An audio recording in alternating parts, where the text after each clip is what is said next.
Hi, I'm Melinda Mueller, and we're going to be doing some quick and easy virtual horsemanship lessons. Today we're going to be talking about taking your horse's vital signs, starting with the TPR. You might go, what? Temperature, pulse, and respiration. It's really important to know what is normal for your horse. So if you were to have an emergency and you were to call your vet and they were to ask, well, what are their current vital signs? You could tell them and start with the temperature, pulse, and respiration. To take the horse's temperature, there are basically two different tools that you may choose to use. A lot of people are using digital thermometers these days. They're great, they're fast, which is really handy with horses. However, I have found that they tend to read a little bit cool, and in the heat of the moment, so to speak, reading a low temperature can be a bit concerning. So if you choose to use a digital thermometer, I would suggest that you take your horse's temperature regularly enough when there's nothing wrong to know what is normal with that particular horse and that particular thermometer, because I found that they vary pretty significantly. It's always important that you have your petroleum jelly handy, and I've actually already done this on this thermometer, but you just take a little bit of petroleum jelly and you lube up the tip, because you guessed it, we don't stick it under the horse's tongue. Nutmeg is our model today. Nutmeg is very, very pregnant, so she asks that you please not make fun of her poor belly. You always want to stand off to the side of the horse. You just pull their tail out of the way, slide your nicely lubricated thermometer in, hit on, wait for it to beep at you. Just like taking a person's temperature, only on the other end. It beeps, you take it out, you can read it. Very simple. Now, it's really, really, really important that you never turn loose of the thermometer. The old way of doing thermometers in horses was to use a thermometer and what's called a thong and a clip. Basically, it's a string attached to the thermometer with a clip of some sort. Because when you insert the thermometer, these take a long time. They're not like the digital ones. And so standing there sometimes is hard. So you would actually clip it onto their tail. You don't want to lose one of these inside. That becomes a real problem. Hence, never let go of your digital one. If you can figure out how to put a string on it, that would be best. And if you're using an old-fashioned one, make sure that you have your string and your clip. Personally, I still like the old-fashioned ones. I find them to be much more accurate. Regardless, you should be doing it regularly enough that you're comfortable with the procedure. So that's the T in the TPR, temperature. Next is the P, pulse. Pulse is your horse's heartbeat. And while we can take it where their heart is located, it's easiest if we take it up here. Find their chin bone. And if you put your fingers just inside of it, you'll feel a roly-poly, what people would think of it as a vein, but an artery. And you're going to put your fingers right across that artery and wait to feel their pulse. It's just a pressure, pressure, pressure. So once you get that, you also need to have a timer. And I like to use the stopwatch on my phone. If you can have a buddy time for you, that's so much easier, because then you don't have to watch the timer and count at the same time. So you get your spot on their chin, you start your timer, and you count. 1, 2, and so on for 15 seconds. You take that 15 seconds times 4, because what is normal is considered in a minute time frame. Trying to hold on to their pulse for a minute is very, very difficult. So 15 seconds multiplied by 4, much, much easier. If you want to do it with a stethoscope, just to hear what it hears like? Yeah, that makes sense. You can do that. For most horses, it's right behind their elbow. Some of them, it's a little higher. And some of them, it's low. Sometimes you have to get them to take a step forward and really get way deep in their elbow.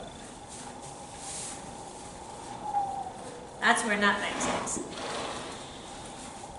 You're listening for a lub-dub-dub. You may only hear the lub-dub. But each lub-dub-dub is one beat. So again, you get out your timer, you go for 15 seconds, counting your lub-dub-dubs, or your lub-dubs, depending on which you hear, multiply by 4, and that's their pulse. Respiration is probably the easiest, but it's also the one that people tend to do wrong most often. You're counting a complete breath. Respiration is when they respire or breathe in and out. So, since you're counting a complete breath, you're going to watch their flank or their rib cage for all the way in and all the way out. That's 1. A lot of people count the in and the out, and that doubles your number, which makes you think there's a problem when there isn't a problem. So, we're going with all the way in and all the way out. There's in, and there's out. Again, it's easier if they're not eating. There's in,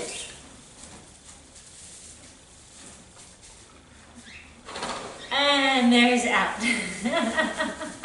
That was a big sigh. You can put your hand right here and feel it, but usually you can see it. There's in, ooh, and a baby kick. Sorry, Nutters. She's very pregnant at the moment, if I didn't mention that already.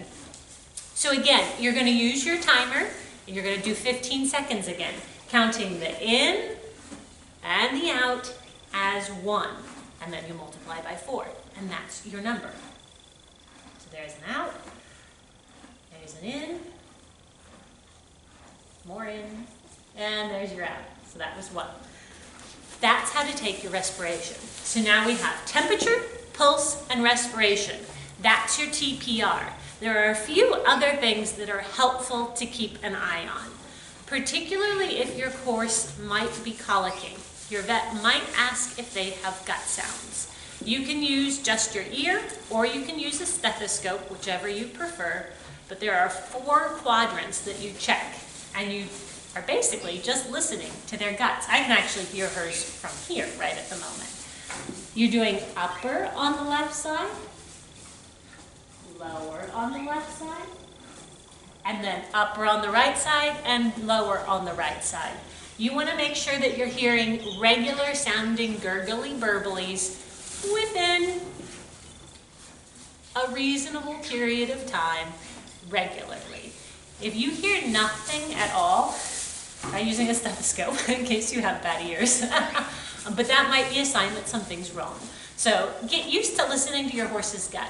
Know what normal sounds like. Sometimes it's not an absence of sounds, but it's the type of sound that you're hearing that indicates something's wrong. So again, get used to what is normal for your horse. That's gut sounds. One of my favorite things to check is capillary refill time and gum color. It can be really, really indicative of a horse's stress level. Let's see if we can get Miss Nutmeg to back up. She says, it's kind of hard to move this caboose at the moment with her own money. So their gum color, you just peel back their lip and look and see what color their gums are. I guess my hand's right in the way. Get used to what's normal on your horse. To check capillary refill time, it's literally how fast the blood comes back into the capillaries in their gums. She says, your fingers are cold. You peel back their lips, and I'm doing this all backwards from what I normally would. You press right above their tooth, hold, remove. It should make a white spot for just a second, and then it should come back to the regular pink color. Count how many seconds it takes to go from white back to normal. That's your capillary refill time. If it takes 2 seconds or more, your horse is definitely feeling some stress, and that's something that your vet might want to know. The last thing, and probably the least accurate, that I would consider in checking their vital signs is hydration. And you do that with a pinch test on their shoulder. It's really not very accurate, but if a horse is really dehydrated, you are going to see a difference. So sorry, Nutty. Baby Beagle's doing some ornery stuff. You point a shoulder, pinch the skin, see how quickly it goes back down. And I like to do it in several places because you'll notice different places on them stay up longer than others. If I do right on her shoulder, it pops right back down again. And that's good. That's what you want in a properly hydrated horse. If you saw me up here though, it kind of takes a while for it to go back down. That's what a dehydrated horse would look like. If you're getting that everywhere, they might not be getting enough fluids in them. So that's how to check hydration really carefully, really quickly. And those are your basics of horse vital signs. TPR, most important, temperature, pulse, and respiration. Other things you can check, gut sounds, capillary refill time, and hydration. Remember, the most important thing with checking vital signs is to check them regularly enough when your horse isn't stressed or feeling unwell to know what normal is for your horse. And you might ask, well, what's normal on average? That's your homework. Go and find out what is the normal range for a horse's temperature. What is the normal range for a horse's pulse? What is the normal respiration rate for a horse? Bonus points if you also find pulse and respiration for when they're in work. And extra bonus points if you also find out what's normal for your horse. Have fun and enjoy your animals, and thanks for getting a little better at horsemanship.